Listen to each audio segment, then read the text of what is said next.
Hello दोस्तों, Swati here and welcome to Swati's Tadka kitchen.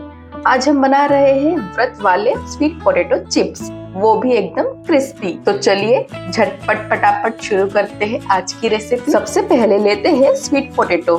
ध्यान रहे स्ट्रेट वाला लो, वरना चिप्स बनेंगे जिगजैग डिजाइन के। अब धो के पोंछ के पील कर लिया है। अब दोनों एंड्स निकाल दो और गोल स्लाइसेस कट कर लो, एकदम चिप्स वाली फील। अब इनको बॉइलिंग वाटर में सेंधा नमक ऐड करके 50 से 60 सेकेंड के लिए डुबकी लगवा लेंगे।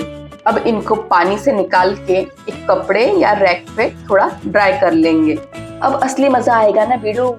सबसे पहले तवा या पैन पे थोड़ा ऑयल या घी ग्रीस करो, उस पे चिप्स को सजा दो और फिर ऊपर से भी थोड़ा ऑयल स्प्रिंकल कर दो। अब मीडियम फ्लेम पे दोनों साइड से 1 से 2 मिनट तक क्रिस्पी होने तक सेक लो। क्रिस्पी भी बनेंगे और टेस्ट भी एकदम मस्त होगा। हाई फ्लेम पे करोगे तो चिप्स तो बनेंगे पर टेस्ट बोलेगा मैं तो जा रहा हूँ भाई, तू तेरा देख ले। और लो जी, तैयार है गर्मा गर्म स्वीट पोटैटो चिप्स। ऊपर से आप ब्लैक पेपर पाउडर, नमक और लाल मिर्च स्प्रिंकल कर सकते हैं, पर मुझे तो ये ऐसे ही प्लेन पसंद है। तो जल्दी से आ जाओ खाने के लिए।